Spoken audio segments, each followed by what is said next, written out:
Muito boa noite. O presidente do Quênia, Uhuru Kenyatta, efetua desde hoje uma visita de Estado de 5 dias a Moçambique. Os dois países já acordaram ainda hoje eliminar a necessidade de visto para passaportes ordinários e Quênia anunciou que quer comprar gás natural e carvão mineral para produzir energia elétrica. Moçambique, ou melhor, o presidente do Quênia chegou a Maputo no fim da manhã de hoje e manteve conversações oficiais com o seu homólogo Filipe Nyusi. No final do encontro foram assinados acordos de cooperação.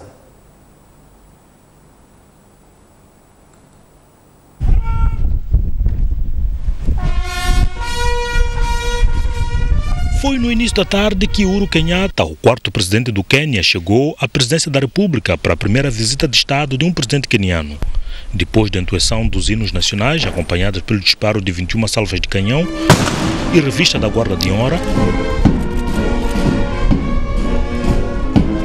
os dois chefes de Estado reuniram-se a sós e, mais tarde, com as respectivas delegações, para conversações oficiais. No final, foram assinados acordos de cooperação, primeiro na área política e diplomática e depois na área de indústria e comércio. As declarações à imprensa ficaram a cargo dos respectivos ministros dos negócios estrangeiros. As primeiras são as 4 que selecionamos como prioritárias para este novo ciclo de governação, nomeadamente as infraestruturas, a energia, a agricultura e turismo, mas também agregamos áreas de interesse que estão relacionadas com o comércio, na perspectiva de fazer crescer a balança comercial dos dois países. Moçambique saudou a decisão do governo queniano de atribuir nacionalidade a milhares de moçambicanos de etnia Makonde que vivem naquele país. O Quênia acabou de adotar um novo grupo tribal, que são os Makondes, de que Moçambique tem uma grande presença lá, que passaram a ter acesso à cidadania queniana como cidadãos quenianos, tudo neste exercício de reforçar as nossas relações de cooperação. Por seu lado, o Quênia mostrou disponibilidade para ajudar Moçambique a aperfeiçoar o combate a grupos terroristas. Groups such as Al-Shabaab and other terror groups are threatening all countries in the world.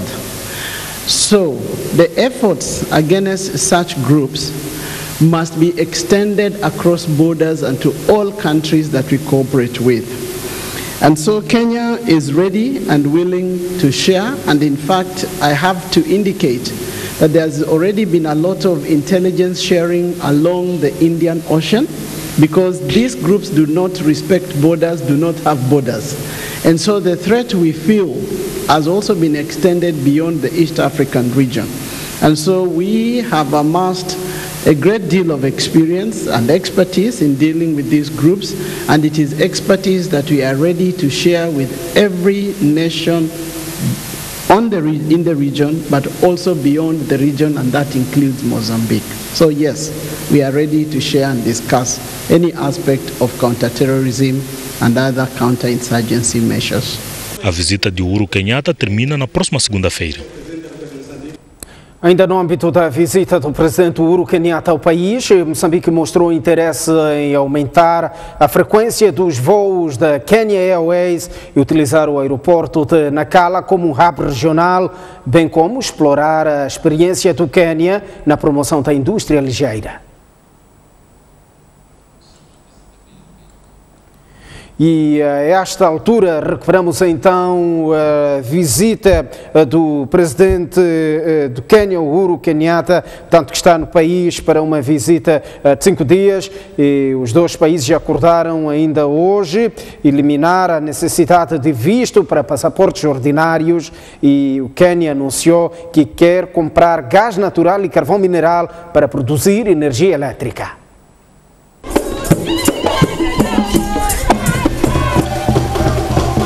Uhuru Kenyatta está de visita de 5 dias a Moçambique. Depois de cumprir o ritual de uma visita de Estado à sua chegada, foi encerrar, juntamente com seu anfitrião Filipe Nyusi, o Fórum de Negócios entre os dois países. E foi nesse momento que foram anunciadas as boas novas pelos dois chefes de Estado. Presidente Kenyatta, o que sei, o município, a Assembleia deliberou que vai ter vai ser cidadão de Maputo a partir de hoje.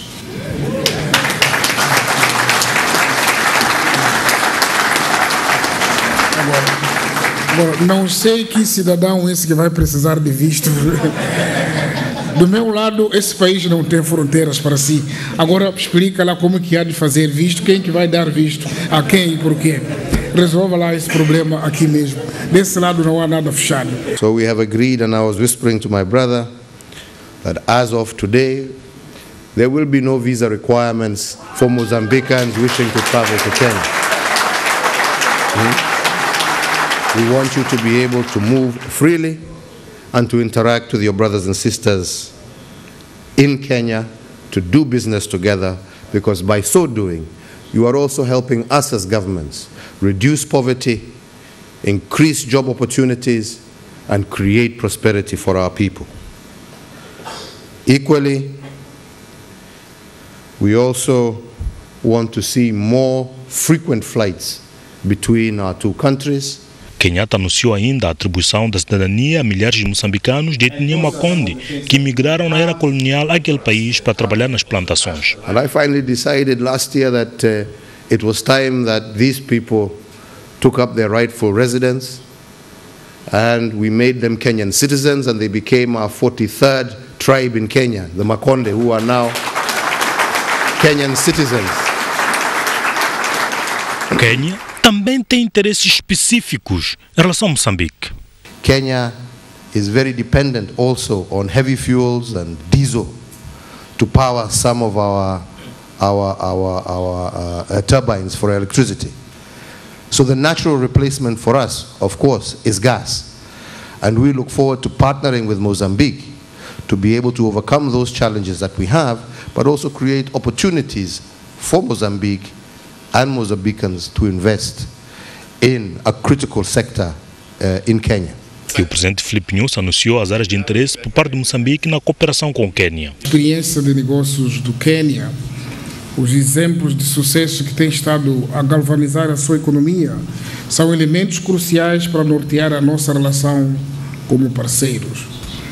O mundo reconhece, e nós também, o setor do turismo queniano como um dos que mais cresce e se ajusta às demandas internacionais. Quênia mantém a sua economia cada vez mais vibrante e permanentemente relevante nos cenários regionais e global. Associa-se a este setor a agricultura, em particular o agroprocessamento. Moçambique e Quênia nunca antes realizaram visitas a este nível. O presidente do Quênia foi ainda esta tarde distinguido com a atribuição da chave da cidade de Maputo. Na ocasião, Uhuru Kenyatta defendeu que o ato deve constituir um passo rumo a maior aproximação entre os povos do Quênia e de Moçambique. Ainda no âmbito da visita do presidente Uhuru Kenyatta ao país, Moçambique mostrou interesse em aumentar a frequência dos voos da Kenya Airways e utilizar o aeroporto de Nacala como hub regional, bem como explorar a experiência do Quênia na promoção da indústria ligeira. O acordo que temos limita o número de voos, então nós queremos aumentar o número de voos. Nós temos Nacala na nossa prioridade para fazer um hub para toda a região austral. Sendo Kenya Airways uma companheira que já opera, vamos de criar interesse para aquela área. Portanto, coisas mais concretas daqui a 3, 4 dias terão convosco. Mas está na mesa para olharmos para todas as facilidades que temos. Está manifestado de forma muito clara da parte do governo do Quênia o interesse no carvão para a energia.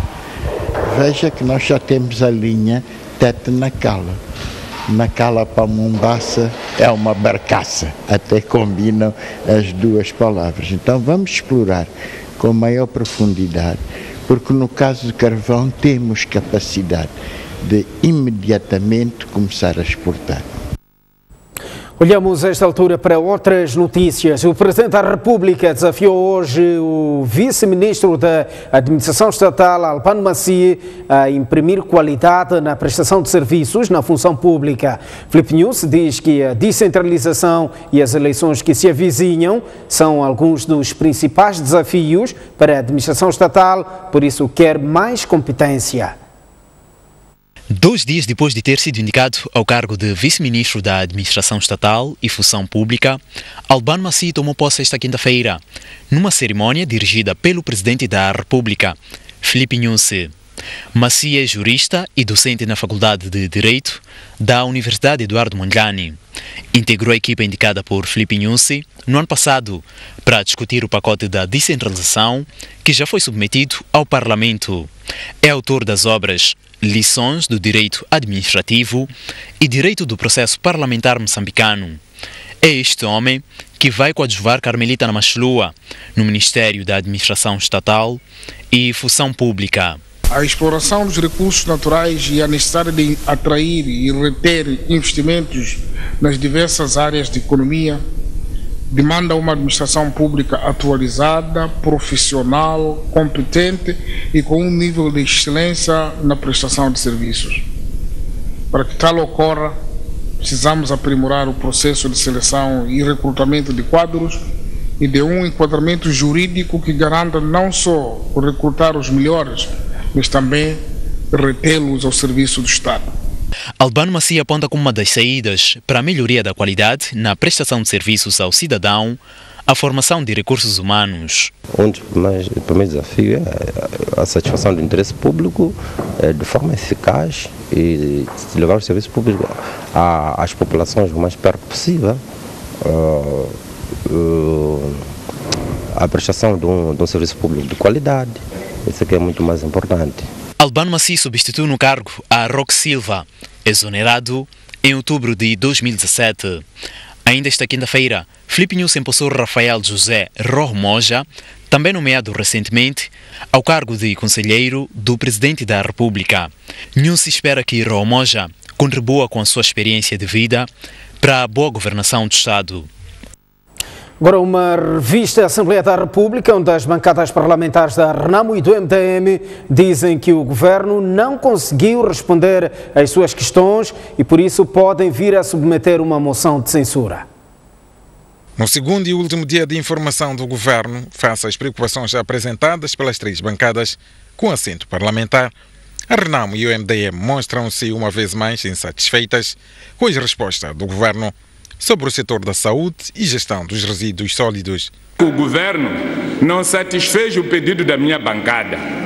A senhora ministra de Saúde não conseguiu explicar quanto dinheiro recebeu em 2016 e 2017. Através desta informação, poderíamos perceber o que falta ao Ministério de Saúde, o que leva o Ministério a cortar subsídio de almoço ao pessoal. A ministra não conseguiu responder quantos enfermeiros e serventes têm disponíveis por cada enfermaria. Outras decisões mal tomadas em consequência das consequências graves ambientais também foi ligada à tragédia do Lene, que já havia um financiamento do governo coreano, já havia um espaço na Matola, já havia um clamor de mais de 18 anos da sociedade civil, mas a letargia do Conselho Municipal de Maputo levou a mais um sacrifício satânico também em Maputo.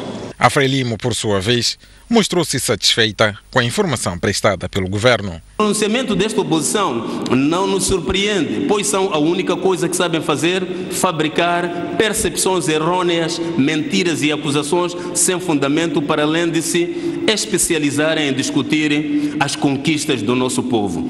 Terminada a sessão de informações do governo, a Assembleia da República volta a abrir as portas no dia 4 de abril para apreciar na especialidade a proposta de lei que estabelece princípios e regras aplicáveis ao setor empresarial do Estado. A proposta de lei que define a organização, composição, funcionamento e competências dos tribunais e, por fim, a proposta de lei que define a organização, composição, funcionamento e competências dos tribunais fiscais. O Primeiro-Ministro diz que há necessidade de se apostar na diversidade econômica e de se continuar com foco nas 4 áreas de concentração no programa quinquenal do Governo para a melhoria da economia e da vida dos moçambicanos. Carlos Agostinho do Rosário reagia às questões de insistência colocadas pelas bancadas parlamentares. E algumas zonas de risco, de onde as populações foram retiradas, estão sendo aproveitadas para a prática da agricultura, piscicultura, pastagem do gado, respeitando e preservando os hábitos e costumes das comunidades locais. Construção de barragem de Curumana e de Moamba Major em Maputo, província. Construção de barragem de Mapai em Gaza. Reabilitação dos descarregadores de fundo visando a restauração do funcionamento da barragem de Massagir em Gaza. Reabilitação de diques da bacia do Lucungo em Nanti, numa estação de 30 km na Zambésia. E reabilitação da barragem de Lixinga, por forma a garantir o abastecimento de água à cidade de Lixinga. Em Chopicaia, numa estação de 309 km, com um custo de 250 milhões de dólares, que inclui o troço de 30 km do Rio Save a Muxungue. Rio Luro e Metoro, numa estação de 75 km, cujo valor é de 65 milhões de dólares. Pambara, Rio Save, numa estação de 125 km, com um custo de 100 milhões de dólares. A governadora da cidade de Maputo visitou hoje o bairro Luís Cabral. Tanto os familiares das vítimas do acidente de aviação que matou 26 pessoas no passado dia 25 de março. Eram 12 horas quando a governadora da cidade de Maputo, Yolanda Cintura, escalou o bairro Luís Cabral para prestar condolências às famílias que perderam os seus entes queridos no acidente de aviação causado por uma viatura ligeira na Estrada Nacional número 4. Viemos prestar a nossa solidariedade e apresentar os pêsames às famílias que perderam os seus entes queridos, mas também aquelas famílias que têm ainda os seus tanto familiares internados nos hospitais e em convalescência, ainda em recuperação. Bom, as famílias receberam de braços abertos, é um momento triste. Penso que nesta hora qualquer aproximação para dar apoio moral às famílias, penso que é sempre um gesto que todos acabam recebendo de tanto boa forma. Para além do apoio moral, alguns empresários prestaram apoio material com produtos alimentares de primeira necessidade. É um momento difícil para falar, é triste estar neste ambiente, é triste ver o que aconteceu. Foram 2 tragédias consecutivas, apenas posso apelar ao povo que se una neste momento, ao governo, e pedir a Deus que proteja o nosso país dessas calamidades. É um momento que nos preocupa a todos e deve preocupar a todos, e como é sabido, o Governo também está preocupado. O próprio Sua Excelência o Presidente da República visitou os doentes nos hospitais, e nós aqui viemos, junto da Sua Excelência Sra. Governadora, fazer entrega de produtos alimentares básicos nesta fase para as famílias todas. No final, Yolanda Cintura exortou a sociedade a juntar-se para se solidarizar com os familiares das vítimas. O Primeiro-Ministro visitou hoje o jornalista e comentador Ercino de Salema. Carlos Agostinho do Rosário diz que os autores do rapto precisam de ser encontrados e responsabilizados. Em comparação com 2 dias depois do rapto e espancamento ao jornalista e comentador da STV Ercino de Salema, o Primeiro-Ministro visitou a vítima nesta quinta-feira. À sua saída do Hospital Privado de Maputo, Carlos Agostinho do Rosário condenou o ato e disse que os protagonistas devem ser encontrados e responsabilizados. Que esses autores morais e materiais sejam conhecidos e que sejam punidos de uma forma exemplar. Eu repito, a dizer que nós não queremos que na nossa sociedade haja atentados físicos, atentados físicos das pessoas. E nós somos contra esses atentados. E estamos cá como pessoas, como membros do governo, mas também como amigos, para manifestarmos essa solidariedade e dizemos rápidas melhores a ele. O primeiro-ministro visitou a vítima por volta das 12 horas, onde inteirou-se do seu estado e confortou a família. Refira-se que Ercílio de Salema foi raptado em plena luz do dia, na última terça-feira, na Avenida 24 de Julho, em Maputo, quando este acabava de sair do Sindicato Nacional dos Jornalistas.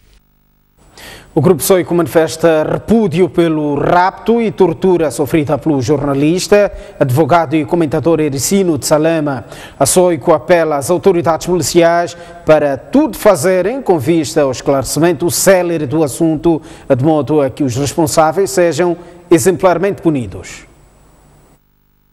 No dia 27 de março de 2018, o comentador do programa Pontos de Vista da ICV, Ercílio de Salema, jornalista e advogado, foi raptado no centro da cidade de Maputo por um grupo de desconhecidos e posteriormente torturado e abandonado com graves ferimentos nos membros inferiores e superiores num dos bairros novos nos arredores da capital. Recorda o comunicado.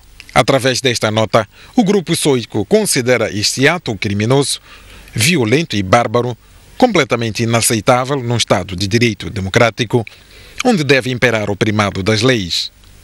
Por este fato, o Grupo Soico condena veementemente esta ação ignóbil e manifesta aqui, por este meio, a sua solidariedade para com o jornalista e seu comentador, Ercílio de Salema, desejando-lhe rápidas melhoras, de modo a que o mais breve possível volte ao seu convívio familiar e profissional. O Grupo Soico recorda que o rapto e a tortura de que foi vítima Ercílio de Salema configura violação flagrante e inaceitável de direitos e liberdades fundamentais do homem, constitucionalmente consagrados, nomeadamente o direito à vida, à integridade física e moral, bem como ao exercício da liberdade de expressão e de opinião. O Grupo Soico considera estes direitos estruturantes e inalienáveis para a consolidação de uma verdadeira democracia. Reconhece que, no âmbito do Estado de Direito, compete às autoridades policiais investigar, identificar os autores do crime e assegurar a respectiva responsabilização em sede dos tribunais. E, em jeito de conclusão, o Grupo Soico lança um apelo às autoridades para tudo fazerem com vista ao esclarecimento cabal e exemplar responsabilização dos autores deste e de outros atos criminosos que atentam contra a democracia e liberdade de expressão. A Comissão Nacional dos Direitos Humanos, através do seu presidente Luís Nahe, condenou o rapto do jornalista Ercílio de Salema. O órgão instou a polícia e outras entidades a trabalharem de forma célere para esclarecer o crime e responsabilizar os autores. A Comissão repudia o ato, argumentando que o mesmo configura uma grave violação dos direitos humanos e do Estado de Direito Democrático. A instituição condena ainda a ação e descreve como bárbara e macabra. Refere ainda que o rapto do jornalista Ercílio de Salema contribui para a degradação da dignidade humana. A Comissão dos Direitos Humanos apelou às autoridades a acelerarem a investigação para que a justiça seja feita e mostrou disponibilidade para trabalhar em coordenação com as autoridades competentes para garantir o respeito pelos direitos humanos no país. 5 minutos é a média do tempo necessário para a pessoa fazer o recenseamento eleitoral. Os cálculos são do Instituto Eleitoral para a Democracia Sustentável em África, que diz ainda que os postos de recenseamento registram em média 70 eleitores. Através de uma missão composta por observadores nacionais e internacionais, o Instituto Eleitoral para a Democracia Sustentável em África, EISA, está a acompanhar o recenseamento eleitoral que iniciou no dia 19 de março e termina a 17 de maio. No relatório referente à primeira semana, o EISA constatou: em 95% dos postos observados, as brigadas demonstraram um bom domínio dos procedimentos de recenseamento e do manuseamento do equipamento. Porém, os observadores notaram problemas na recolha e registro dos dados dos eleitores, uma situação que levou a CNE a obrigar as brigadas de recenseamento a preencherem todos os campos referentes ao local de residência. Várias brigadas observadas não instruíam os recenseados a acompanhar a captação e inserção dos seus dados pessoais através de painel de assinatura, para evitar erros que só eram detectados depois da emissão do cartão. Houve também inconsistência nas mensagens que as brigadas transmitiam aos cidadãos no ato da entrega dos cartões de eleitor. A maioria das brigadas apenas instou os eleitores a comparecerem no dia 10 de outubro para votarem no mesmo local ou não transmitiu nenhuma mensagem. Poucas brigadas aproveitaram a ocasião para informar os eleitores sobre o período de exibição pública e verificação das listas, que decorrerá de 19 a 22 de maio. Nos 112 postos observados, o EISA constatou a presença de fiscais de partidos políticos. O Partido Frelimo estava presente em 91,5%, o Partido Renamo em 86% e o Partido MDM em 61%. O comportamento dos fiscais variou de posto para posto. Na maior parte dos postos observados, os fiscais acompanhavam o processo, tomavam nota do número de pessoas que se recenseava e ajudavam as brigadas a organizar as filas. Mas, em alguns casos, os fiscais dos partidos políticos limitavam-se a ficar no exterior das salas, a tomar nota dos nomes e números dos cartões dos eleitores já recenseados. O ambiente nos postos de recenseamento visitados é descrito como sendo calmo e ordeiro. Agentes da PRM estavam presentes em todos os postos de recenseamento visitados e a sua presença era discreta e largamente passiva. A única exceção foi no município da Mocimba da Praia, onde, devido à situação de insegurança que se vive na área, a presença dos agentes da PRM nos postos de recenseamento foi mais visível e atuante. Ainda em Mocimba da Praia, vários cidadãos que se encontram refugiados na vila devido à insegurança em algumas localidades foram impedidos de se recensearem e instruídos a procurarem os postos de recenseamento nas suas zonas de origem. No entanto, estes cidadãos não aceitam se deslocar às zonas de origem para se recensearem devido à insegurança. No conjunto dos postos observados, a média de tempo para recensear os eleitores foi de 5 minutos por pessoa e a média de pessoas recenseadas por dia foi de cerca de 70. Cada brigada de recenseamento precisa de recensear uma média de 56 pessoas por dia para atingir a meta de 8,5 milhões de eleitores recenseados. Estão criadas todas as condições para o início em todo o país da fiscalização de produtos não fortificados e a rotulagem em língua portuguesa. Esta ação, que envolve 3 instituições do Estado, tem como objetivo reduzir a desnutrição crónica no país, que se situa nos 43%. A ação conjunta, que inicia 1 de abril, envolve a inspeção das atividades econômicas, o Ministério da Saúde e o Instituto de Normalização de Qualidade. Numa primeira fase, vai-se proceder apenas à monitoria dos produtos, como forma a permitir a fortificação voluntária por parte das indústrias. Com a implementação destes regulamentos, o setor da saúde está otimista na redução da desnutrição crónica no país. Que a nossa população faça uma escolha consciente, que a população possa ler o rótulo, não é? Possa perceber. A partir do momento em que o mesmo esteja em português, vai permitir com que a nossa população possa ler, possa entender toda a informação nutricional, todos os ingredientes que contém o produto e desta forma fazer a escolha consciente. Apesar dos regulamentos existirem já há alguns anos, a INAI garante que nenhum produto será retirado das prateleiras e que a demora na atuação daquela instituição deve-se em grande parte à instabilidade do mercado. Deste período para cá, houve um trabalho. Nós sabemos que as nossas indústrias houve um período que estavam muito em baixo. Se tivéssemos pegado esses instrumentos nessa altura e fazê-los cumprir no mercado, poderíamos ficar sem produto. Então aqui também temos que fazer a análise do próprio mercado. Relativamente à certificação da qualidade, o INOC referiu que já está no terreno a trabalhar com as indústrias para o cumprimento dos requisitos. O INOC, desde então até hoje, está fazendo a aprovação do rótulo dos importadores, da indústria, dos distribuidores, no sentido que, quando entrar no mercado, não haja aquela discrepância. O regulamento é aplicável a todos os agentes econômicos que importam, produzem e comercializam em todo o território nacional qualquer dos seguintes produtos: farinha de trigo, farinha de milho, óleo alimentar, açúcar e sal. Passamos a esta altura a ler um comunicado de imprensa da Ministra do Trabalho a propósito da tolerância de ponto a ser registada amanhã, Sexta-feira Santa.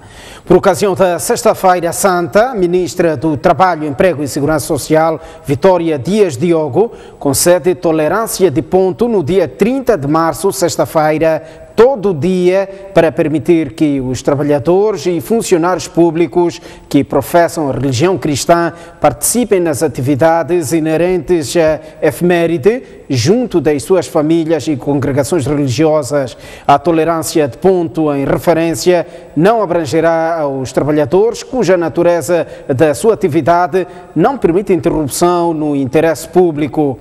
Antecipadamente, a Ministra do Trabalho, Emprego e Segurança Social, estamos a ler o comunicado, endereça votos de uma Semana Santa repleta de inúmeras bênçãos nas famílias, no labor e no lazer, para os trabalhadores que professam a religião cristã e que façam desta Sexta-feira Santa e da Páscoa um momento de reflexão em prol da estabilidade laboral, concórdia e paz entre os moçambicanos. Saímos a esta altura para uma curta pausa, voltamos dentro de instantes. Até já.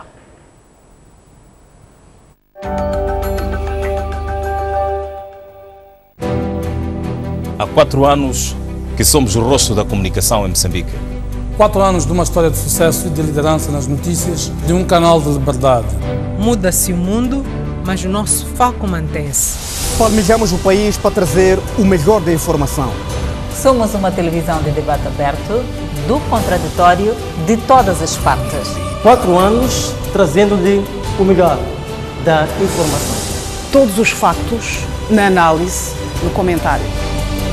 Com o mesmo compromisso de sempre, todos os dias fazemos o futuro. Hoje, como sempre, esteja onde estiver. 4 anos no seu olhar e na sua vida. Numa caminhada conjunta, sempre nova, sempre diferente. Onde quer que estejamos, estamos consigo. Vale a pena trabalhar para si. Somos os seus olhos no mundo, 24 horas por dia, em direto e em português. As emoções de Moçambola estão de volta à STV. Viva todos os momentos do maior campeonato de futebol do país. Veja as suas estrelas favoritas a brilharem. De março a novembro, 16 equipas de todo o país desfilam aqui na STV Notícias. Com a parceria Zap. Tem acesso ao aplicativo STV Play através de telemóvel, tablet ou computador. No seu dispositivo móvel, aceda à sua App Store ou a Play Store, pesquise por STV Play e baixe a aplicação. Abra a aplicação e registre-se seguindo as instruções. Veja os vídeos mais recentes.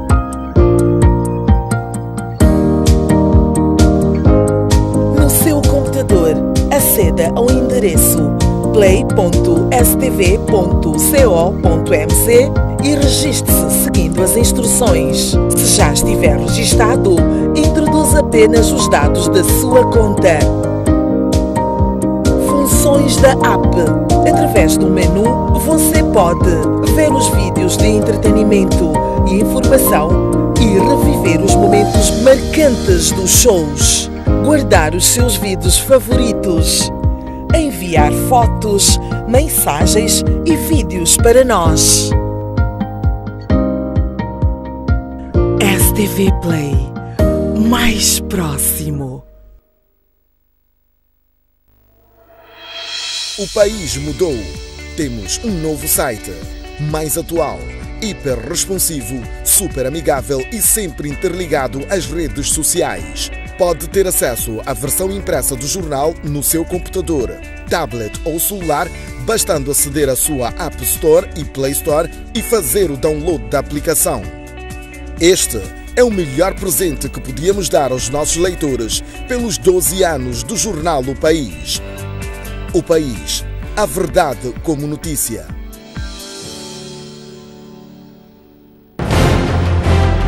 Um país sem história é um país sem futuro. Um mundo sem referências é um mundo sem norte. Um país sem cultura é um país sem identidade. Um país sem ídolos é um país sem referências.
Provavelmente nos próximos tempos o mundo irá ver uma guerra de disputa pela água. É que este precioso líquido tende a escassear cada vez mais no planeta Terra. Cidades como a do Cabo, na vizinha África do Sul, já se ressente desta realidade. A capital moçambicana, Maputo, também é disto exemplo. A barragem dos pequenos Libombos recentemente tem vindo a registrar um encaixe de água extremamente fraco. Com as últimas chuvas que caíram, houve um encaixe de 19%, aliás, uma subida de 19% para 25% de encaixe de água. Nos próximos tempos, com o fim da época chuvosa, a palavra de ordem será o uso racional deste precioso líquido. Um cenário que perdura mais de 3 anos devido à fraca precipitação que se registra nesta região do país. Isto significa, primeiro, que nós temos uma maior segurança naquelas previsões que nós fazíamos. Lembra-se que quando nós emitimos as restrições para passar para 60%, nós dizíamos que, mantendo o cenário anterior, dos 2,15, nós iríamos ter água disponível para o abastecimento de água até novembro deste ano. A chuva moderada forte que caiu nos últimos dias na cidade e província de Maputo e causou inundações urbanas em todos os bairros, quase não contribuiu para o enchimento da albufeira dos pequenos Libombo, porque caiu a jusante da barragem e por isso é um imperativo a poupança de água. A água é um recurso que é finito e por ser finito nós temos que usá-la de forma bastante racional. O que eu podia recomendar neste momento aos cidadãos é que nós temos que continuar a poupar água. Vamos usar a água para o essencial. Aliás, a empresa de Administração Regional de Água assegura que a água existente naquela barragem permitirá o fornecimento de água durante mais 12 meses, daí que as restrições continuam. Neste momento, nós estamos com uma água que nos permite fazer uma gestão de aproximadamente pouco menos de 12 meses, e a estratégia tem que ser manter esta folga que nos vai permitir, portanto, manter o abastecimento de água para o consumo humano. As projeções para a próxima época chuvosa não são agradáveis. Segundo um relatório da Enso Evolution, mais uma vez a região da África Austral será afetada pelo fenômeno El Nino, caracterizada por seca severa. A chuva cai no nosso país, não tem muita influência para o rio Umbiluzi, porque a maior parte do rio está no território Suasse. Mas a chuva caiu em Moçambique e uma parte da Suazilândia criou algum encaixe. porque quando se fez o alerta da restrição de água para os estados de Maputo, Matola e Boane, estava-se aos 18% de encaixe, mas neste momento a barragem dos Pequenos Libombos está com 25%, significa que subiu algum nível, ou seja, aumentou aquilo que é o encaixe. Para este engenheiro químico, é necessária a adoção de novas tecnologias no setor de águas e saneamento, principalmente a leitura automatizada de contadores e o controle do consumo de água. Um dos maiores desafios é que as empresas de abastecimento de água têm que ter informações sobre a demanda da água, os consumos por parte dos clientes, para poderem melhor gerir e planificar a conservação, para melhor poder aconselhar os clientes sobre as maneiras de como usar a água de forma sustentável, de forma que este precioso recurso esteja disponível. No projeto de sua construção, a barragem dos Pequenos Libombos definiu o armazenamento de água durante 2 anos apenas, em caso de fraca precipitação, sendo que agora já vai no seu 4º ano. Neste momento, com estas chuvas que ocorreram e também fruto daquilo que foram as medidas que nós tomamos de restrições, reduzindo a descarga de 2,15 para 1,5, tivemos uma recuperação passando para 25% de armazenamento. Com as restrições, o setor agrícola também foi afetado.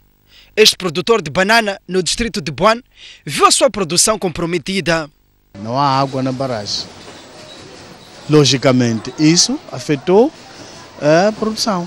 A atual reserva de água na barragem é de apenas 25%, um nível considerado insuficiente para satisfazer a demanda e prática da agricultura. Desde 2016 a 2017, nós estamos a irrigar no meio da restrição dada pela empresa gestora de água, que é a Arasul neste caso. E para este ano ainda não fizemos nenhuma regra, porque não há água. Com a paralisação das obras da barragem de Moamba Major, devido ao corte de financiamento por parte do governo do Brasil, a única esperança neste momento é a barragem de Corumana, a 90 km da cidade de Maputo, que se tem a previsão de estar pronta até 2019. Acreditamos que sim. Lembrar só que a barragem de Corumana vai, uma vez concluída, portanto, a conduta e o sistema de tratamento de água, trazer para o sistema de abastecimento de água da cidade de Maputo, numa primeira fase, 60 mil metros cúbicos por dia, e isto vai contribuir sob maneira para melhorar a situação do abastecimento de água. Diante da escassez de água, alguns distritos têm optado por alternativas para inverter o cenário, dentre elas a abertura de furos. O distrito de Boane é disto exemplo. Antes nunca sonhar a ter água, hoje com a municipalização já conseguimos fazer com que a água chegasse aqui através de um sistema de captação de água que consiste em 3 furos no mesmo local, onde foi identificado abundante água potável de boa qualidade, e depois ramificamos para 4 bairros que distam-se a 8 km do mesmo sistema. Foram abertos 3 furos que irão garantir o abastecimento de água a 8 mil habitantes de 4 bairros daquele distrito. Estava muito a sofrer por causa da água, tirava água suja. Agradecemos ao município porque já temos água, estávamos a sofrer muito por causa da água. Saímos durante 5 quilômetros para misturar a água. Não era água limpa, era água suja, mas agora já bebemos água limpa. Não, é só felicidade e agradecer o esforço do município. Segundo a Organização das Nações Unidas, caso as medidas apropriadas não sejam adotadas, o índice de população que enfrenta a escassez de água no mundo poderá aumentar para 66% até 2025.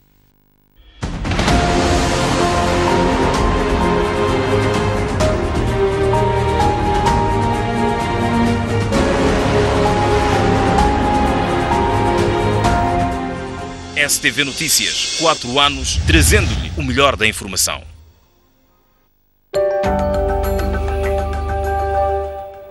Muito boa noite, uma vez mais estamos de volta ao jornal. A Administração Nacional de Estradas e o Fundo de Estradas estão com exiguidade de fundos para intervir em grandes obras. Esta informação foi avançada pelos delegados da ANI e do Fundo de Estradas na região, na reunião de estrada que teve lugar hoje e que foi alargada aos administradores distritais. Nesta reunião que teve lugar na manhã desta quinta-feira em Climano, o delegado da ANI deixou claro que a instituição está a enfrentar crise de financiamentos para intervir em grandes obras de estradas. Exiguidade de fundos para grandes intervenções nas estradas, tais como manutenção periódica e reabilitação. Em 2017, a nossa dotação foi de 164 milhões e em 2018 temos a dotação de 162 milhões de meticais. Baixamos. Quem também está com problemas de financiamento é o Fundo de Estradas, que não está a conseguir pagar faturas dos empreiteiros desde o ano passado. Nós tivemos uma dívida dos distritos, das obras realizadas, que o Fundo de Estradas deve pagar na ordem de 26 milhões de meticais. E até a data estamos em 14 milhões de meticais. Temos estado a diminuir para sanar esta dívida. Em termos das obras da ANI, dizer que nós temos as faturas a partir de outubro, novembro e dezembro, as faturas ainda não estão pagas. Estamos a enfrentar, a envidar esforços no sentido de pagar essas faturas, trabalhando junto com as associações dos empreiteiros para estudarmos formas de arrecadar receitas para o efeito. O governador da Zambésia, Abdul Razak, esteve a monitorar pessoalmente a reunião que foi alargada aos administradores distritais. Os administradores distritais da Zambésia presentes nesta reunião de estradas mostraram insatisfação em relação ao nível de transitabilidade nos distritos. A primeira inquietação é que os parceiros, portanto, algumas obras estão sendo feitas pelos parceiros, que neste caso é o Sustenta e o Promer. O que eu queria pedir é que, pelo menos, apresentasse aquilo que é o teto que eles têm para a província de Zambésia. Porque tenho estado a acompanhar, muitas das vezes só define o que deve ser feito naquela altura e define a importância das obras a serem executadas. Os fiscais não entram no distrito. Eu tenho a certeza, talvez por ser um distrito tão pouco longe, tenho estado no distrito, nunca vi nenhum fiscal, mas está lá escrito fiscal tal, fiscal Scott Wilson, mas nunca entra no distrito. No fim, termina a obra, os empreiteiros recebem os valores. Então é preciso haver seriedade quanto ao trabalho dos fiscais. Excelência, desde Moleval a sede até a Morrua, estamos a falar passando por Chiraco e Morrua, está uma situação bastante crítica. O representante do Tribunal Administrativo presente neste encontro lamentou a fraca qualidade das obras executadas por alguns empreiteiros e por isso a instituição vai estar mais atenta. E nós como Tribunal vamos estar atentos no sentido de que deve-se observar, portanto, aquilo que é o regulamento de contratação. Na ocasião, quer a ANI, quer também o Fundo de Estradas anotaram as preocupações dos administradores distritais e prometeram melhorar os trabalhos ligados às estradas na Zambésia.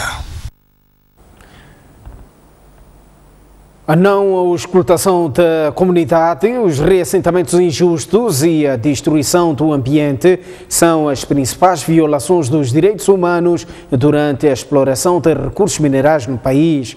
Esta posição foi defendida por organizações da sociedade civil durante uma mesa redonda.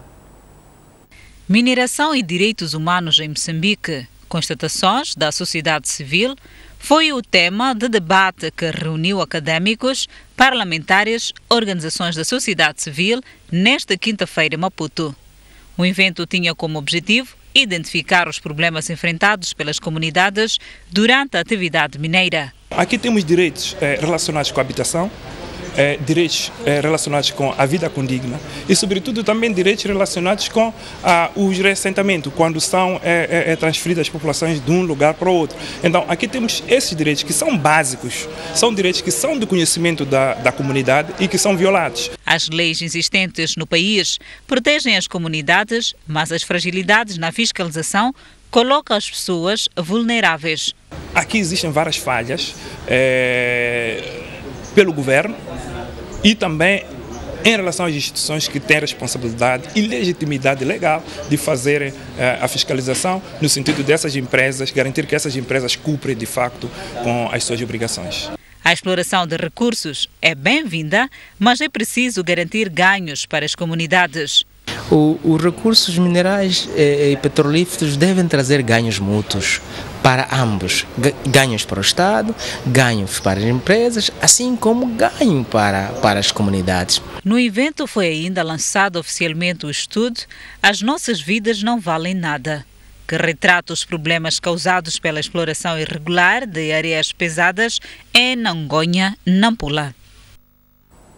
A insuficiência de fundos está a atrasar a realização de atividades dos 200 anos de existência da Ilha de Moçambique, na província de Nampula. É já no dia 17 de setembro próximo que a Ilha de Moçambique assinala os 200 anos da sua existência. Os naturais vêm e sentem algumas melhorias, não obstante o facto de persistirem desafios no que concerne à conservação do património e à arquitetura típica daquele local. Um tempo que a ilha estava em degradação, mas hoje, felizmente, já se sente que a ilha está a melhorar. As arquiteturas que deviam ser conservadas realmente, mas haviam um número de casas não recuperadas. Hoje, felizmente, há um número grande que estão sendo reabilitadas. A título de exemplo, temos a grande feitoria, por exemplo, que há 4 anos é uma grande ruína, hoje é um sítio de grande hospedagem. O presidente do Conselho Municipal reconhece que as atividades agendadas estão atrasadas devido à falta de fundos para sair de Jimba. Este facto não irá comprometer a festa dos 200 anos. Deveu-se alguma parte por causa de fundos que fez atrasar algumas atividades, mas agora já estamos concentrados e tudo leva a querer que o tempo perdido vai ser compensado. Neste momento estamos a prever um valor de 17 milhões de meticais para cobrir todas as festas e neste momento já lançamos peditórios e esperamos que vamos ter respostas satisfatórias. A primeira capital moçambicana teve várias distinções, destacando-se a elevação à categoria de Património Mundial da Humanidade pela Unesco e a medalha Bagamoyo. Vamos olhar o mundo. O chefe do Estado do Botsuana terminou o seu périplo de despedida ao seu povo, marcando deste modo o fim dos seus 2 mandatos presidenciais. Ian Khama é congratulado por ter tornado o Botsuana um dos países africanos com maior estabilidade econômica e democrática. Desde dezembro do ano passado que o presidente de Botsuana, Ian Khama, tem feito visitas às autarquias do seu país com fim de despedir-se do seu povo. O presidente de 65 anos de idade termina este sábado os seus 2 mandatos presidenciais, cedendo o poder ao vice-presidente do Botsuana, Mongetse Masisi, que vai liderar o governo durante 18 meses até a realização das presidenciais. O presidente vai ser lembrado pela sua maior dedicação ao país, tendo rapidamente desenvolvido a economia do Botsuana, graças à exportação de diamantes e carne de vaca. Além disso, Botsuana é visto como um dos países africanos mais seguros e estáveis em termos da participação democrática. O gesto de Khama de deixar o poder com fim dos seus mandatos é aplaudido pela comunidade internacional. Nascido na Grã-Bretanha, de pai negro e mãe branca, Khama assumiu o poder de maneira democrática e chefiou Botsuana solteiro. O presidente do Egito, Abdul Fattah al-Sisi, já canta vitória de acordo com os resultados preliminares que o colocam na linha da frente com 92% dos votos. Desta vez, as eleições no Egito tiveram um nível de abstenção superior a 50%. A vitória eleitoral do presidente Abdul Fattah al-Sisi é já um facto indubitável no Egito. O presidente, que concorria contra um candidato a admiradores, conseguiu arrecadar 92% dos votos, de acordo com os resultados preliminares noticiados pelo jornal local Al-Aram. Vários líderes da oposição recusaram-se a participar nas eleições por temer represálias contra seus apoiantes. Outros continuam detidos. Desta vez, as urnas de Egito registraram uma afluência de eleitores abaixo de 40% contra 47% registrados nas eleições de 2014. Já era previsível o movimento tímido dos eleitores desde que al-Sisi liderou o golpe de Estado contra o ex-presidente eleito democraticamente, Mohamed Morsi, em 2013. Desde então, al-Sisi tem perseguido todos aqueles que são dissidentes das suas políticas, tendo já sentenciado dezenas de milhares de pessoas à prisão. Espera-se a publicação dos resultados finais na segunda-feira. Enquanto isso, o presidente do Tchad, Idriss Déby, poderá ser permitido ficar no poder até 2033. A Conferência Nacional propôs ao Parlamento a eliminação do posto de primeiro-ministro e a extensão de mandatos de 5 para 6 anos.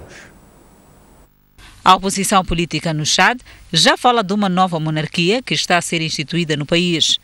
A Conferência Nacional, que teve participação de 800 políticos, chefes tradicionais e empresários, acordou que cada mandato presidencial deveria passar a durar 6 anos e o cargo do primeiro-ministro deveria deixar de existir. Caso a proposta seja passada pelo Parlamento, isto significa que o presidente Idriss Déby poderá permanecer no poder por mais 12 anos, contando a partir das eleições de 2021. Até 2033, Déby, que está no poder desde 1990, estará a contar com 81 anos de idade. A proposta de Conferência Nacional irá ao Parlamento ainda este ano. Estamos à porta de mais um intervalo, mas antes o estado tem para as principais cidades moçambicanas. Amanhã, sexta-feira santa, Maputo 35 graus de máxima e 20 de mínima. Xaixai terá uma máxima de 33 graus e uma mínima de 23. 31 de máxima para Inhambane e 23 de mínima. No centro do país, 35 graus de máxima para Tete e 25 de mínima.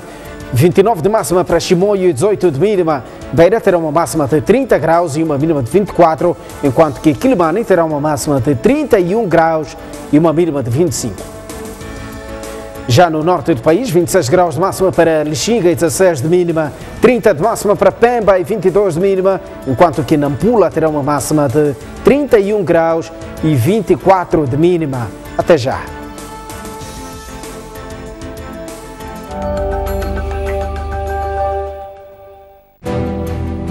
Há 4 anos que somos o rosto da comunicação em Moçambique.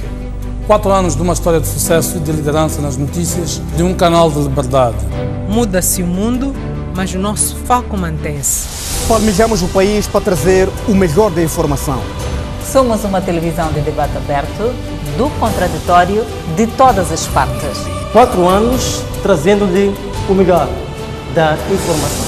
Todos os factos na análise, no comentário.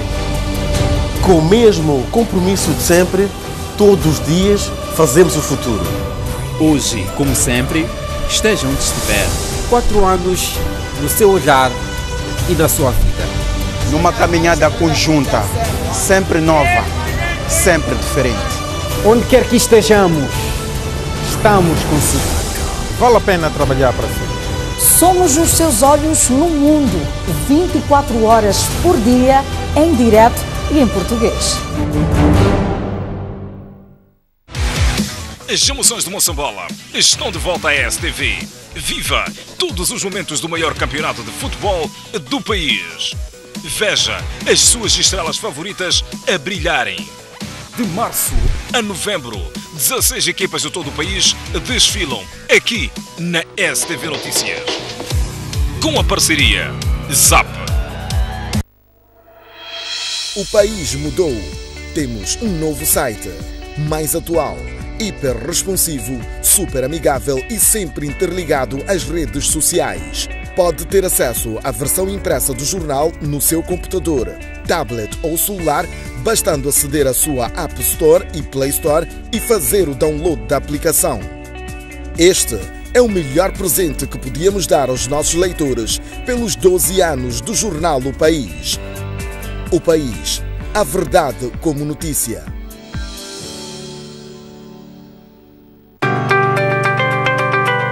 Há um lugar onde todos nós podemos nos encontrar.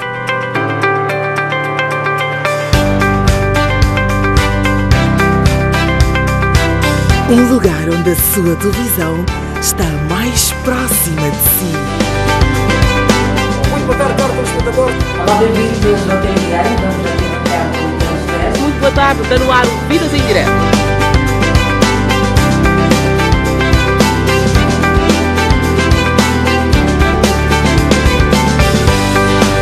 Agora já pode ver os seus programas prediletos quando quiser e onde quiser, num lugar onde a gente se vê muito mais próximo.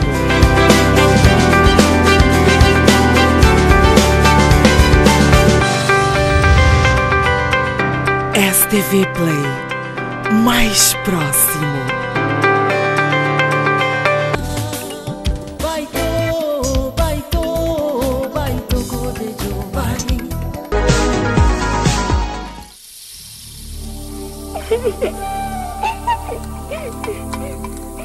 Afrika, sabani goyaci.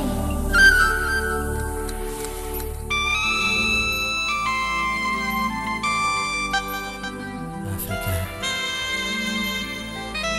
sabani goyaci. Afrika, tegumido.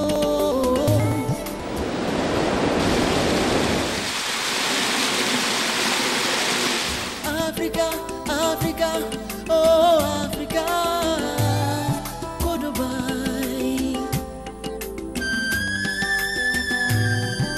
E quando falamos de Climane e das principais atrações da província da Zambésia, na área de turismo, nos referimos às praias, ao mar, à fauna bravia, às águas térmicas e ainda ao património histórico-cultural das suas terras e populações.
Um país sem história é um país sem futuro. Um mundo sem referências é um mundo sem norte. Um país sem cultura é um país sem identidade. Um país sem ídolos é um país sem referências.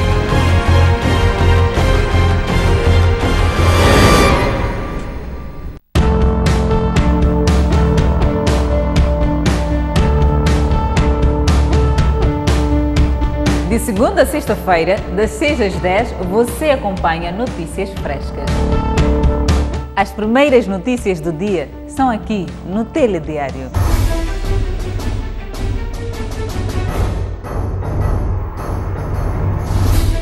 O seu dia começa conosco e com você, informado.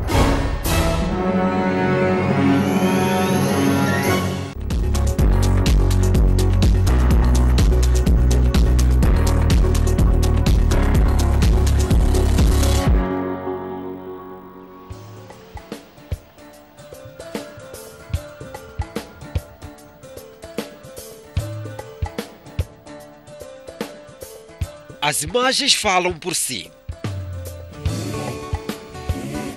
Vasos para decorar diferentes ambientes, desde dentro de casa até jardins. Mas dá para imaginar como estas belíssimas obras são produzidas?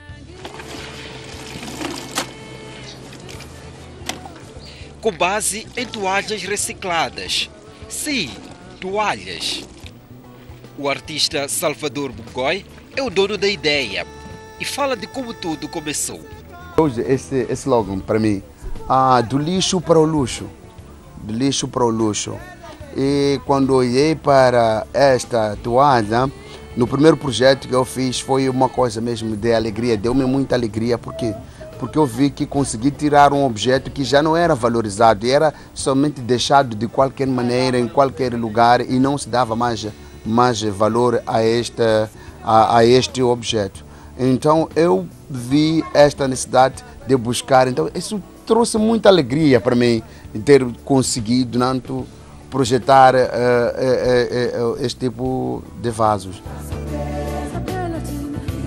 Tudo começa com uma toalha para reciclar, uma pequena quantidade de cimento e água. O cimento é misturado com água até atingir o ponto ideal e a seguir é mergulhada a toalha.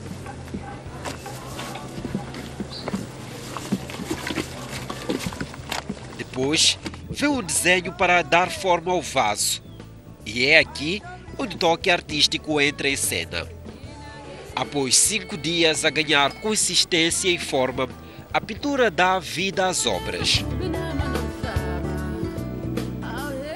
Ficou-se muito tempo a se pensar que só pode-se pintar tanto numa tela, enquanto existe vários suportes por se aproveitar. Então eu busco agora a toalha para expressar os meus sentimentos. Eu já não preciso de pensar tanto, preciso de uma tela, e tela leva muito tempo para a sua criação, tanto leva muito valor. E eu uso toalha, eu uso vaso para transportar aquilo que está dentro de mim como artista. Mas Salvador trabalha ainda com reciclagem de garrafas, também para produzir vasos. Eu basta ver uma coisa que possa me dar textura. Às vezes eu uso mesmo as próprias folhas, às vezes eu uso mesmo a própria areia, tanto areia da praia. No momento que dê-me uma textura. E nas tintas, nas pinturas, há uma coisa muito interessante, que agora estou a fazer um estudo, tipo pintura usando argila, usando areia, aliás, usando areia vermelha, usando uma chamareia cor de laranja, e também estou a fazer um estudo da cinza, ver se eu consigo criar tanto uma cor com a própria cinza. Então, as garrafas PET servem também para a decoração de muros de vedação. Ideias raras com objetos comuns. A criatividade já tem admiradores garantidos na família. Para mim é uma honra. O homem não deve pensar para trás, deve pensar para frente, olhar à frente. Muito orgulhosa por ele, né? E pela iniciativa que ele teve, porque são muitas ideias que ele tem, são muitas mesmo, que nem posso descrever todas. Mas no que depender deste homem, a criatividade ainda vai conquistar o coração de muita gente. O primeiro objetivo é um ambiente saudável. Esse é um dos primeiros objetivos, termos um ambiente saudável. Mas através deste ambiente saudável, e que possamos também ter um ganho, né? Que é o valor um dia ter uma empresa que possa se responsabilizar tanto na área de produção somente com produtos reciclados, o que é possível, porque muitos países desenvolveram mesmo através disso. Então o meu sonho é que um dia, né, possa se criar uma indústria que venha, né, responder à área tanto da reciclagem.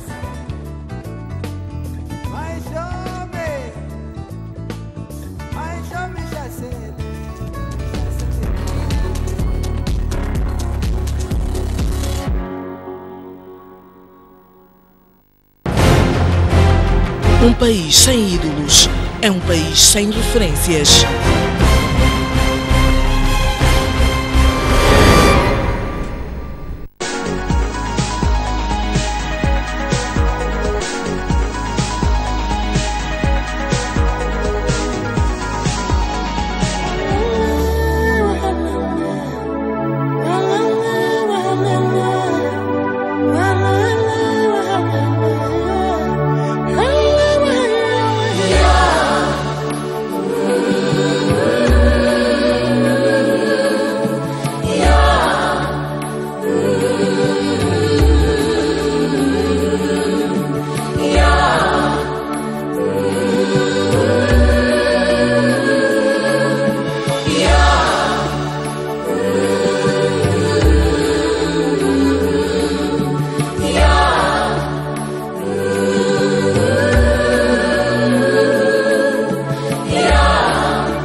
No ar, o Jornal da Noite na STV e na STV Notícias. Terminou há pouco a Gala Nacional do Desporto, um evento que coroou atletas que mais se destacaram no ano passado.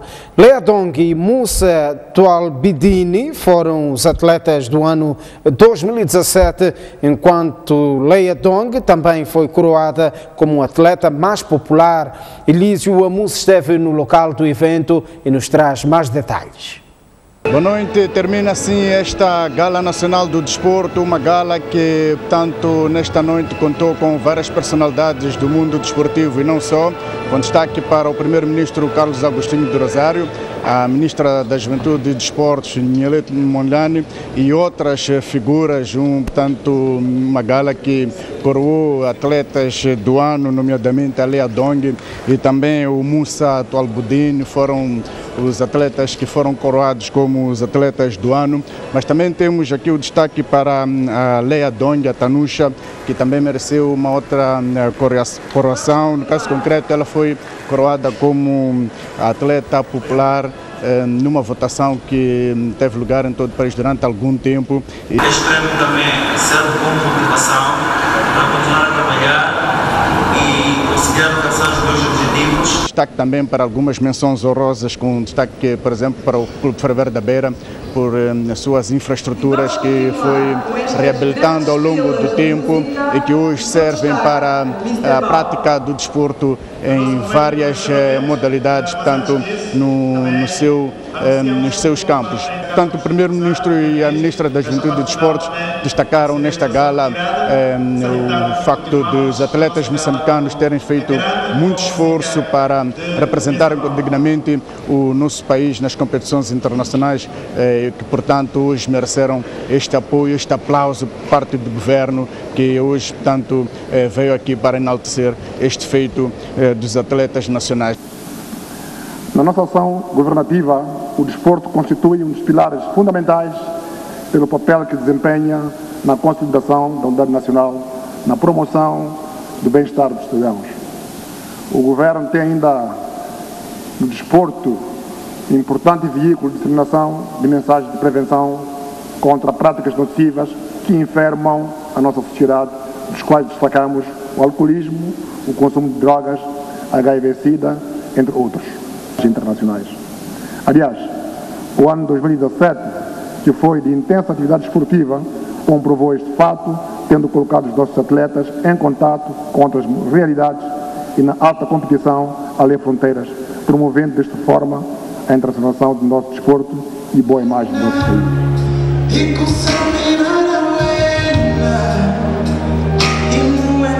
Esta Gala Nacional do Desporto também teve a arte, a música, no caso concreto, como uma das particularidades para entreter tantos convidados que estiveram aqui presentes e que contou também com a presença de muitos atletas e também muitas figuras ligadas ao desporto moçambicano. Com imagens de Sebastião Gomano, Elísio Amus para a STV. O Machacane quer vencer o jogo de sábado diante do Ferroviário de Nampula. Jogo este inserido na 4ª jornada do Moçambola 2018. Depois do interregno de uma semana para dar lugar à data FIFA, o Moçambola 2018 reata sábado com o Machacane e o Ferroviário de Nampula a abrirem a jornada 4 da prova. Focados na vitória, os tricolores procuram corrigir ao longo da semana os erros cometidos na ronda anterior, na qual perderam com a Liga Desportiva de Maputo por 3-1.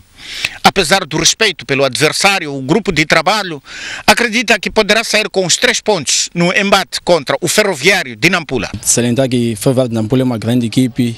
Nós, como malta jovem, iremos procurar fazer de tudo para apagar a imagem que tivemos há 2 semanas atrás contra a Liga Desportiva de Maputo. Em termos clínicos, Manuelito, jogador que saiu lesionado do jogo contra a Liga Desportiva de Maputo, constitui a principal preocupação.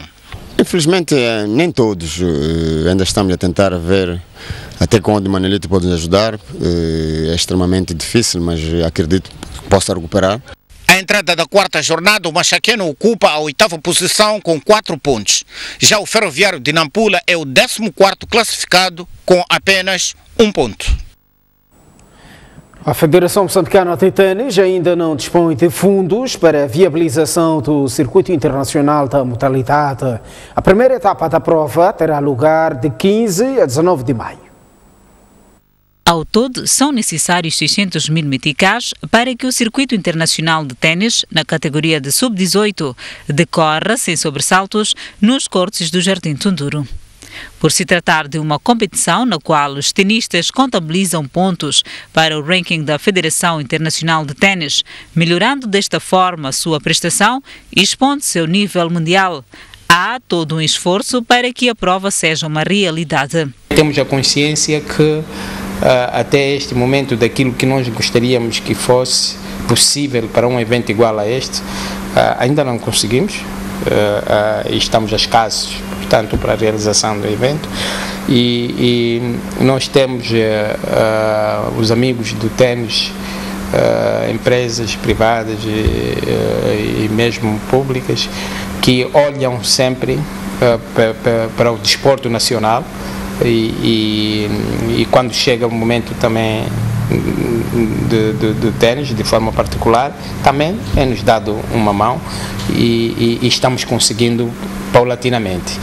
Mas o que nós queremos assegurar é que não se conseguindo aquilo que foi estipulado para que o evento tenha uma certa qualidade, se não se conseguir a esse montante, teremos que organizar com aquilo que nós tivermos em mão. Para já, e tendo em vista a realização de provas de tamanha importância, a Federação Moçambicana de Ténis acionou um plano de contenção de custos para resolver questões de logística. Está planificado num orçamento de 600 mil meticais para a realização dessas 2 mãos do ténis internacional aqui no nosso país e também fizemos um plano alternativo que nós consideramos, portanto, plano B,